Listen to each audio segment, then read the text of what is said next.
Hello and welcome to Uncovered, the podcast with your host, Jason Irving. Join me in a journey to understand what's truly happening in your world and the world around you. This is not about how you're living life on the surface. It's about what's truly driving you from under the covers. I'm going to take you on a journey to deeply uncover the reason why you are here, the ultimate purpose in your problems and the way that they have shaped your life up until now. See, I believe you have a purpose, and your problems are the highway towards ultimate realization of that journey towards freedom and the reconnection of your true self. I've been told I have a different spin on most things, and I'll be giving you my understanding of life, love, and what we're all here for, purpose. To get the best out of this podcast, drop what you already know so you can discover what's beyond you. So join me, let's play this game of life and bring on liberation, transformation, and change. Let's do this. Hi Jason, how are you today? Yeah, pretty good. How are you? I'm good too, thank you. That's the way. We're going to be having a little bit of a chat about self-care and community care. Mm-hmm. Now, the reason why I'm doing this, guys, is because I saw a post on Facebook with a lady, Kate, who had this person put a sign up saying, you need to stop telling people to be focusing on self-care when we really need community care. Mm-hmm. And it really hit a chord with me. So I was like, wow, that's so big, because self-care is really, really hard. Mm-hmm. You know why? Because most people don't really like themselves? There's that. And there's also people just don't have the ability to hold themselves accountable. Mm-hmm. Right? So, you know, when we're on our own and we're feeling a little bit stressed, much more, especially if we're more healthy in our nature, how much more susceptible are we to go to have a chocolate or a cake or something when we're on our home, Philia? Oh, very much more so. Yeah. Not that I have any personal experience. Yeah, me neither. Right now I'm having my green smoothie, you can see that. Yeah, having water. Yeah, we're very, very healthy when we're together, right? But when we're on our own, that self-care is a lot harder. Mm-hmm. Because we're more susceptible to doing something that's unhealthy. Now, there are obviously people that we can hang out with that are very unhealthy. Mm-hmm. You know, I used to hang out with friends who used to smoke marijuana, so I'd go and hang out with them when I wanted to smoke it, mm-hmm. which is very unhealthy because we'd eat chips and laugh. Yeah, that's very common, I think. Yeah, really common. So the thing that we've got to know how to do is that if we need to learn self-care and learn to manage our self-care, we actually need to do that in a community. So I'm into two communities at the moment. You're in one of them. I don't know whether you're in the other one. So it's basically a little messenger group, two messenger groups where you... it's a 2-litre water challenge. Oh, no, I'm not in that one. Right? So basically what we do is we post an image, something really stupid. So we're always looking for something as stupid as humanly possible that's related to some sort of water. And we post that when we've hit our 2 litres for the day. Mm-hmm. And so what that forces everyone to do is to make sure that we're having our 2 litres of water for the day instead of actually reminding ourselves to do it. So simply because I'm on it, I'm just like, I'm a little bit competitive, mm-hmm. right? So I'm just like, I want to see if I can get my image up first, mm-hmm. right? So I've had a litre today so far, and I usually get my 2 litres in by about 2 o'clock. So I get my 2 litres in and press the button. Usually I'm first. Then I'm healthy for the day. I've got my water intake, mm-hmm. and then I'll usually have 2.5 or 3 litres. So it actually gives me my baseline of 2, mm-hmm. and then I have more. And it's really good because I'm healthy. I've got a community where we're all being responsible for our water. Mm-hmm. Then there's our exercise group, where everybody is posting what we've done, how we've done it. And just last week I posted a message saying thank you guys. I really appreciate everyone on here because I just didn't want to exercise last week. Mm-hmm. You know, when you're feeling like a bit of a bag of bones and you're feeling a little bit sorry for yourself, mm-hmm. It's having one of those weeks. And I just didn't want to get into the gym. And I don't like, one of the things that's really important for me, and we just did a podcast on ecstasy and euphoria.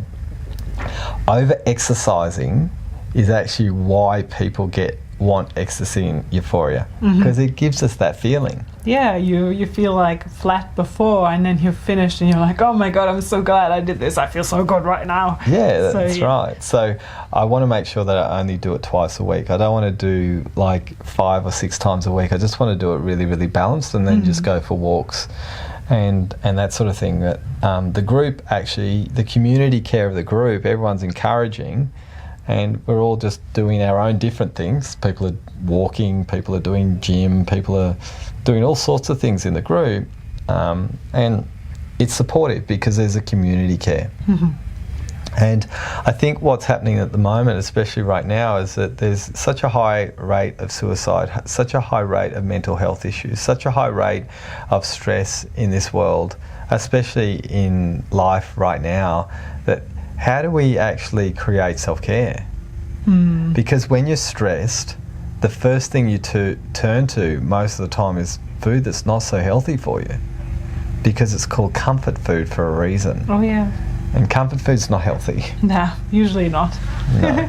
So it's only that real health freaks that are really good when they're stressed, and they're eating, they're having their kombucha, and they're having all the bits and pieces that they have, and they're really dedicated to it. But us mere mortals don't have that. So I think what we need to learn to be able to do is have a sense of creating a level of community that actually supports self-care. Because people can't do it on their own. So there's a couple of people in the academy that are breathing oxygen simply because they're in the academy. And if they weren't in the academy, they wouldn't be here. And I've had quite a few people say to me, I'd be, if I didn't meet you, Jason, I wouldn't be alive today. So why? Because I've not just created something where I'm the sole support mechanism. There's a community, and I've had a lot of people say to me over the last couple of years, thank you so much for creating this academy. The community is amazing, and that's why people stay a lot of the time in communities, because we feel better, and especially because it's called the Wellness Breakthrough Academy. It's all about how we can be in a state of wellness with our health, with our thoughts and our feelings, and what we do. And so I talk about this all the time in the academy, that if you're on a corridor on your own, you're far more susceptible to fall down. But if you're in a highway of change, then people will actually be able to pick you up when you are falling down. And I think this is where community comes to the fore. And they talk about this in marriages as well. It's like, two people get married, but it's a community that keeps them together. But that's gone now, right? So people don't know how to do community-based living anymore. I remember there's a place in Canberra called Urambi Village, and we moved in there when the village wasn't in its heyday, and it was a village based on community. There was a hall and everyone got together, and it was all sort of like a 60s style thing where everyone was going to come together and look after each other. And then it stopped, and that happens a lot with community. How do we keep community going? How do we provide that care in our community when we're feeling like there's no, technology? People are on their phones, people are having dinners, and everyone's on their phone now, and no one's talking. Community and communication starting to get lost, and we're not really present where we are right now. And I think it's great that we have these phones because we can get into connection. So I'm really lucky, what I've created in the academy. People feel like they're a part of something, and they're all sitting in their own bedroom, and which is good. How do we create this level of self-care and make sure that we can be really, really personally responsible for our self-care? We do it better when we're in a group. There are many people, and you might be one of those guys that is really good and dedicated, doing it on your own, and that's fantastic. Most people can't. And so, you might be good in some aspects and then not so good in other aspects. Like I wasn't having like the greatest day yesterday, and then Cody, my partner, said, "Oh, do you want to come out to a cafe with me and just have a tea?" And we just sit there for a bit, and you get out of the apartment for a bit. And I said, okay. And then I said to him afterwards again, I said, my God, I always forget how good it is to just get outside and like change your environment a little bit and just, you know, sit down somewhere else and have a tea and, you know, just have a chat. And then you come back and you feel so much better already just because you've just changed your scenery. If I was by myself, I would have just sit at home and felt sorry for myself. And yeah, so this really like changed the day up, and I felt much better afterwards. Yeah. And so for you, Philia, having the experience in our community, what has it felt like for you being part of what we're doing? Yeah, really good. Like you, for example, said I'm part of that exercise group, for example, and that really like helps just because you can see what other people are doing and like how they're winning. And also it's not like we just write in there like, oh, I exercised today. It's also like, oh, I took some rest, and that's really helped me to just be okay with taking a rest as well, because I was more on that over-exerciser side before, and now I'm a bit more balanced, I think. Yeah, I remember you and Cody were just like, oh my God, we're never going to be able to keep up with the two of you. You guys are so full on with the exercise in that group. You were like the exercise gods who were praying to you. Yeah. So now we're both calmed down a bit from that. So that's really good. And now it's just like the community. It's always there. So you can always talk to people. Like you can always find someone who understands you, who has gone through something similar as you're going through. And yeah, there's so many people that just want to help, and they just say like, hey, if anyone needs help, I'm here. And yeah, it makes a big difference. You feel like you're part of something, and don't just stand by yourself. Yeah, and I think that's what's missing in society today, that, you know, people are harping on this, you've got to take care of yourself, and a lot of people just don't know how. Mm-hmm. You know, I was just chatting to someone who I'm helping at the moment. All she's doing is sending me her weight, right? And then she's lost quite a bit of weight. I think she's lost about 6 or 7 kilos or something like that. And then she's hit a flat spot. And I just asked her, you know, what she was eating, and I gave her a suggestion what she can do this week. And I guarantee she'll lose a kilo, right?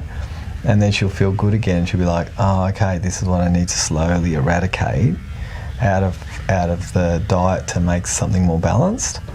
And so sometimes we just need someone else to give us a little bit of a tip and a bit of direction to help us become more able to, you know, get to that goal. She's got a goal weight, and I look at it as, you know, a lot of women are focused on a goal weight, whereas I'm looking at her from a healthy perspective. You know, I'm looking at longevity and health for her, and she's looking at you know, feeling better in the body, which is why a lot of people, especially women, want to lose weight, especially when it comes to summertime. Yeah. Whereas guys aren't so focused that way so much. So if she didn't have me, she wouldn't have lost the 7 kilos. And all I was doing was just post me your weight every week. And that's really cool. That's super helpful, because she's got someone who to keep her accountable. And then like the weight is measurable. I'm more like you as well. Like I have no clue how much I weigh because I don't have a scale, and I don't really want to, like, I used to do that all the time, but not anymore. I just kind of take it off my clothes. I'm like, okay, this fits really well, or this is getting a bit loose, or this is getting a bit tight. So and then you can kind of base it off that, or, you know, they just keep fitting for years, and I'm like, well, it hasn't changed too much. Yeah, and look, there's a few things that I want to talk about around health as well. So there's physical health. Obviously, we're looking after our bodies and those sorts of things, and that's really seeable, isn't it? Right. So you can see if someone's overweight, they're lacking in some health. That's normal. Like, that's something that we can see and is tangible. Now,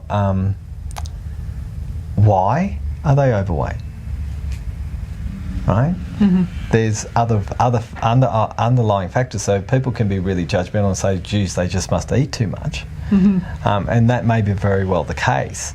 The thing is the reason why.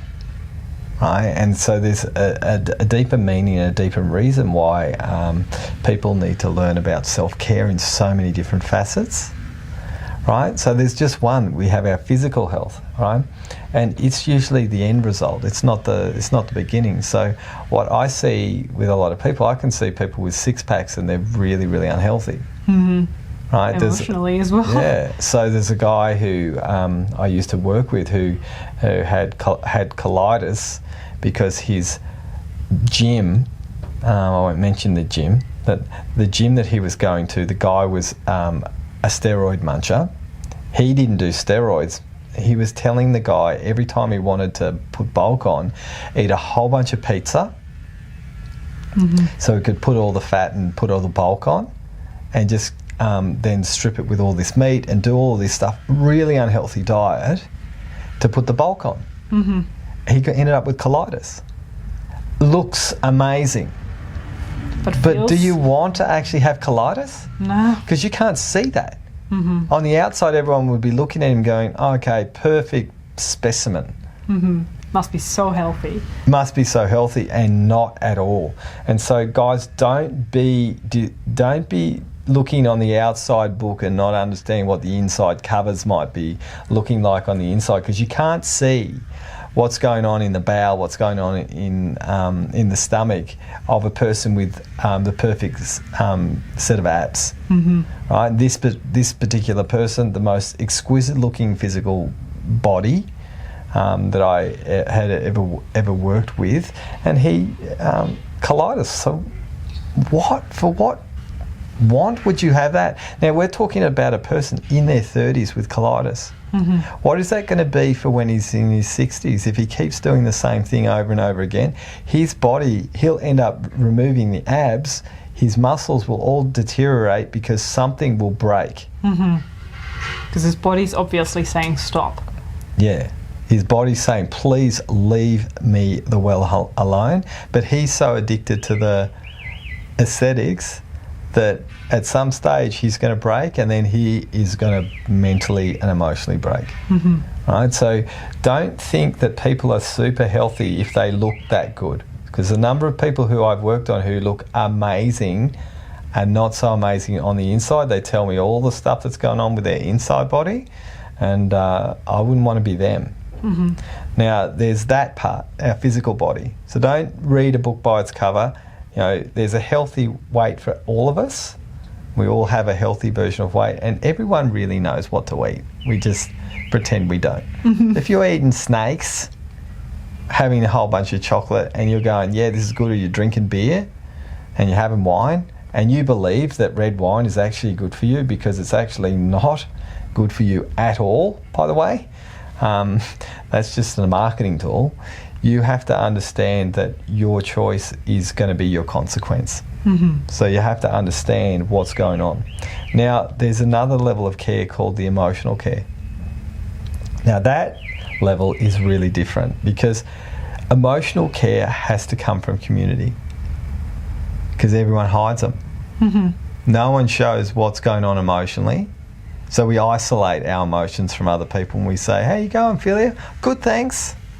That's the standard answer. Isn't it? It's like nobody really wants to hear the truth. No one wants to hear the truth, except for what we do in the academy. We let everyone know what's really going on. So what do we do when we're got this? How do we deal with emotional care? What we've got to learn to be able to do is create support mechanisms where community can come in and actually give us that. Right? And if community can come in and give us that, then we're actually becoming more vulnerable. So vulnerability in community actually creates self-care. And we can't do that emotional regulation on our own.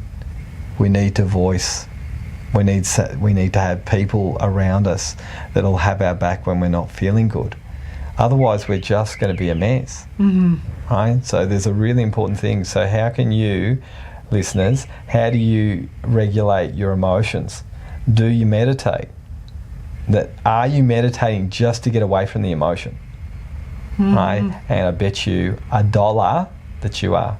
Okay? If you're not talking about where your emotions are and where they're sitting and where they're reacting, because anyone can meditate their emotions away. That's easy. Are you dealing with them? So it takes other people, drivers, communication, all of those sorts of things to actually work with that emotional self-care. So self-care around emotions are really, really important. We have to learn how to build that with other people. Mm-hmm. And you need that support as well, I guess. Because then sometimes we're just like so blinded by whatever we're stuck in, and then the other person might say something underneath that and point that out, and we're like, oh yes, that's totally right, and then we get a different experience. That's right. And then the next part, and they're not all in the same order, is mental self-care. Right? So how many times have you hidden how you've thought from other people, Philia? Oh, every day. Every day, right? And so if we think about this, that hiding, how much self-care is that? Not much. No, it's not. And so we all hide how we think every single day, and creates a detriment and a pressure on our world. Mm-hmm. So how do we actually do that? We have to, again, we have to actually rely on community. That inner self-talk becomes an absolute volcano if we don't look at it. Mm-hmm. So we've got to build something and establish a community to actually help us work with that level of mental health. Mental health is rising, it's on the rise, especially with people who run their own businesses as well. I was got a link on Google around, you know, the level of mental health disorders from entrepreneurship and people who run their own businesses, because there's a lot of stress. Mm-hmm. Now imagine right now with the stress in the world right now, how that would be affecting everybody. It's mental health right now. Mm-hmm. So we've got to, and doing that on our own, again, we're going to eat chips, we're going to maybe do drugs, drink beer, have wine to cover over those feelings and the thoughts that are going along with that. So how do we deal with this? We need to be able to have a community to support us. Mm-hmm. And if we don't have that level of support, self-care can only be done so much. And one thing I know, being the leader of the academy, people know that I'm not always in the best shape all the time, and I let people know that I'm struggling and those sorts of things. So then, for two reasons. One is for people to actually see that I'm human, and the other part is to actually be honest. And I don't think a lot of leaders are that honest with what's really going on in their world. So, you know, we've got this, so now we've got our physical health, our mental health, and our emotional health. So we've got those three. Mm-hmm. What about energetic self-care? Right? No one even thinks about this. So this is a catch-22 for people. Some people feel really drained going to the mall. Some people feel really drained speaking to that person who leeches the living shit out of them energetically. Mm-hmm. You know, you would have gone to a place and you've gone and had lunch with someone, and then they've talked their way through all their problems and you felt exhausted. Yeah, I used to call them energy vampires. Yeah. Because it felt like they just sucked it all out of you. You left and you're just like, oh my God, I need to sleep. Yeah. So how do we do self-care with our energy? Mm-hmm. Right. So I learnt this. I used to work on a lot of the therapists in Canberra, and they come to me busted, completely exhausted, no energy, because they were giving too much of themselves out to their clients. Mm-hmm. And so I'd re-establish them, get them rebuilt again, and off they get back into the world again, and show them a few ways in which they can re-establish their energy. Now, this level of self-care has to be something done frequently, and we need to be around people and make sure that we can have techniques that make sure that we are not draining ourselves in certain situations. So we need to be tested out in the world, and we need to actually do it in our own world as well. That's really cool. I actually read something online and from a guy that you follow too, and I really liked what he once wrote about instead of looking at time management, we should also look at energy management.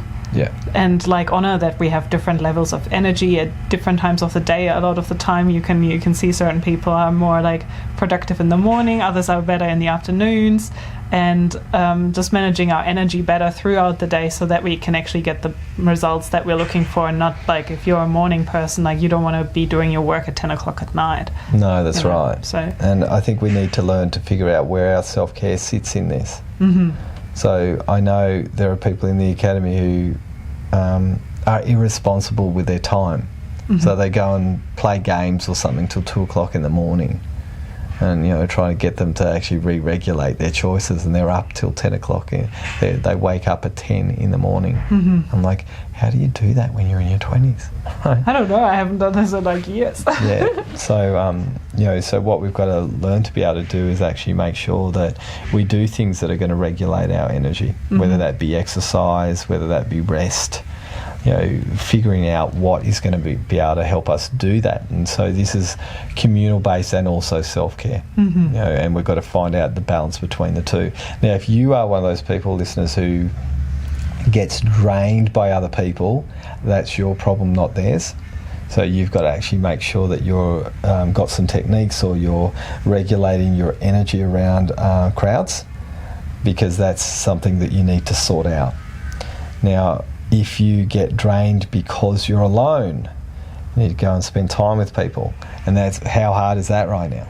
Mm-hmm. We can have situations, so it's trying to get into communities and groups that you can online if you can't see people at the moment. I know this is all going to eventually stop. We need to get ourselves a place where we actually feel comfortable to get that level of energetic care. I know. Have you experienced when I've done some processes in the academy, you've had low energy and you've had heaps when you've finished? Mm-hmm. Yeah? Yeah. So after class, sometimes on Wednesday nights. Yeah. Sometimes I struggle sleeping on Wednesday nights because I'm on such a buzz. Mm-hmm. I used to have that all the time. I've learnt to make sure I use the sleeping techniques to get me to sleep, so I don't get too wide awake. I'm too wide after the Wednesday night adventures with the academy. So I think what we've got to learn to be able to do with energy is learn to create self-care and communal care, get the support, know that we have got to get a really good balance with the two. And there's one final thing, and this is probably maybe a left fielder for people, is spirit. Like, there's a part of us that has this connection to spirit, and you can call it God or belief or a greater power. There's that also creates a level of self-care mm-hmm. and communal care, right? So one thing I can see that this is where religion comes into the fore here, is that there's a community involved mm-hmm. Around belief in God. And it really does make a big difference when things are really, really difficult, that you've got this community that you can go to when things are tough. And religion does a really, really good job of helping people when times are tough. Mm-hmm. And this is where I love what religion does. I'm not necessarily a fan of all things religion. I do appreciate what they do and bring to a high level of community, because I've worked on lots of people who are religious, and there's a sense of this connection to this greater power that gives them a level of self-care and care in a community. Mm-hmm. So I think this is a really big thing, and I know, like, what we do is, I guess you could call it spiritually based, and it's not like woo-woo angel stuff. It's just this connection to our spirit. I call it our higher natured self, mm-hmm. that we all have a better connection to when we're actually doing things that are for a greater good and a greater sense beyond ourselves, and that involves community. Mm-hmm. So when we look at looking at having a level of connection to spirit, it's not necessarily about us anymore. Mm-hmm. And it gives us this wider berth of something bigger and something brighter and something more able. And there's this unlimited supply of energy that comes from spirit. That people don't. It's one of those things that a lot of people think that this is woo-woo or religion-based, and we've got this, X marks the spot on both of them. If you don't have anything, and you imagine if you don't believe that there's anything other than what our breathing apparatus does, and then when we die and there's nothing, what sort of self-care, how are you going to really feel if you don't have any belief that there's something on the other side? I don't know, it's not going to feel anything really. Disappointed. Well, the older you get, the more anxious you're going to be, because you've got less years to go and you're under the ground, right? So if we don't have a belief in something bigger and brighter than us, we can actually lose that sense. And I think this is where we, again, get that connection to community. And this is why people go and find people who are like-minded, that are connected to something. That gives us this level of self-care and care for something bigger and brighter than us. Then there's this this amazing thing that creates a level of self-care. The final thing I want to talk about, which is this planet. Right? We need to think about what we do, how we look after ourselves, as a direct representation of how we look after this beautiful blue planet that we live on. So we need to, if we don't have self-care, how are we going to actually care for what we live on? Absolutely. And this involves all of us. You can't just go, oh, well, I recycle. Right? It's the biggest cop-out. I recycle, so that means I'm doing the right thing. We've all got to, the more self-care that we provide, the more we think about what we need to do and how we need to look after the planet that we live on. And that comes with all of us. We can't just go and throw stuff away, or just pretend that nothing exists. We just throw stuff in the garbage bin and not know where it goes. So it comes down to another level of responsibility that we all need to put in. I'll tell you a little story of Jazzy and I when we went to this place called I can't remember the place. It was one of the local rivers around Tuggeranong, and we'd go there, and every time we go, I'd bring a plastic bag, and Jazzy and I pick up all the cigarette butts that all the smokers would leave, all the cigarette butts. So I just wanted to make sure that we were thinking differently, and Jazzy goes, "Daddy, why do we pick up these cigarette butts?" I says, "Well, Jazz, people are really irresponsible." There were two smokers, right, within earshot of me. Jazzy, people are really, really irresponsible with cigarettes, and they decide that it's okay to throw them on the ground. Now, our job's not to be angry at them, because there's no point in being angry at them. Our job's just to pick them up, because we want to look after the planet that we live on. And she had a great time picking up cigarette butts, and we made it a game. And I think this is really, really important, guys, is that we need to think about how we teach our kids and what they need to learn around, putting life in a bit of a context around our self-care and what we do to look after the planet that we live on. So the guys who were smoking cigarettes, you should have seen the guilt that they had on their faces, because I knew what I was saying was about them, because they were probably some of the people that were dropping the cigarettes on the ground, which is what a lot of cigarette people do. And though I'm sure that they probably might have had a bit of a think about their cigarette use that day. Absolutely. That's a really good story as well, and there you really demonstrated it to your daughter as well, like what you can do, and and what what people like, and how you can be doing something different.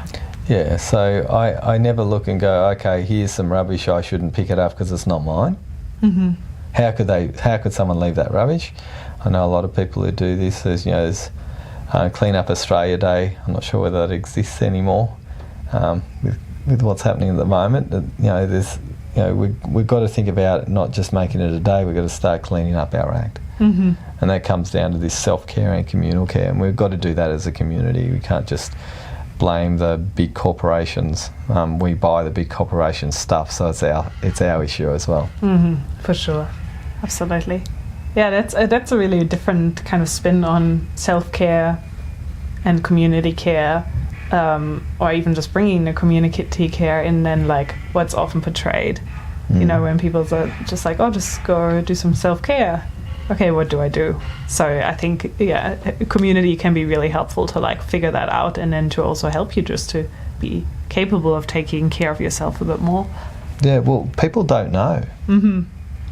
Right? People just don't know. See, I'm a health freak, and so you know what's in food. So we pick food wisely, but most people don't know about food. As an example. So if you don't know, then how are you actually going to be understanding anything? And it comes down to education, right? And if we can educate ourselves, that's great. If you're willing to, you know, do self-education, that's awesome, and you can provide some self-care. But it's so much faster when someone's got the loopholes. Absolutely. Yeah. Right? So as an example, there's a guy who had a toothache. Really bad toothache, and I told him to come down and grab some stuff, and he took it, and he has no toothache, and it took straight away.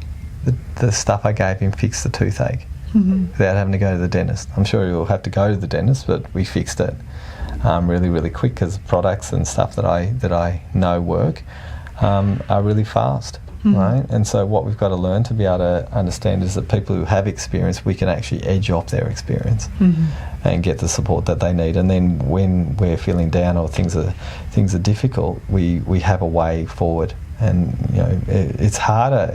I think about when I created my own business as a healer, my biggest mistake was not actually getting any help to build it. And you know, when I created the academy, I got quite a bit of help to learn how to build something and make something work. And now I'm in another process of figuring out how to expose it. And I can't do that on my own. It's good to actually find out what people have done in the past. Why would you build a new system when someone's actually built one ahead of you? Yeah, it's like when you say reinventing the wheel, right? Yeah, there's no point reinventing the wheel. You might as well get some help along the way. It's the fastest way, and that's what community brings. It brings a sense of, oh, okay, some people have done it before you. It's like you guys, people who are experienced in year 3 in the academy, they go and do help people in year 1, and they go, I remember being back there where they are, all stressed and having the places that they're in year 1, and then you guys are all different. You've got this ability to help far more easily. So when I have you guys jump into a year 1 group or come to a year 1 course that you haven't, that you just want to show up to, you end up helping the community tenfold. And I know that I can just hand you over, oh, it's Felia's in with this mob, I don't have to worry about checking in to see how they're doing. I think this is what really creates a lovely sense of expedition around health. We need to make sure that we're in the right environments in the first place and start providing communal care and self-care, so they actually come together with their hands connected together. We're far more powerful in a group than we are one-to-one. Absolutely. Yeah. So I think the power of a team helps move the needle in your life far quicker than self-care. And this is why people can't do self-care, right? Some people just can't. They need a community. They need something that's actually going to network them into social change, health change, mental and emotional and physical change at the same time. Really beautiful. Well, thank you for this chat, Jason. Is there anything else you would like to add before we leave today? Look, if you really like this this podcast, I'd love it if you could like and share it to someone who might need to have a bit of a think about how they look at their self-care. And if you're in that place where you don't feel like, where you feel like you need some support around that self-care, everything's a little bit too stressful for you, jump in and connect with our academy and see if what our community does. We've got a free Facebook page called Wellness Breakthrough Evolution, or Wellness Leadership Evolution, that you can jump on to get a little bit of a taste of me sharing stuff every day. And I think it's really important for us to find that right tribe that's going to help us move the needle. And if you feel like we might be that, come and check us out. Awesome. Thank you, Jason. Okay.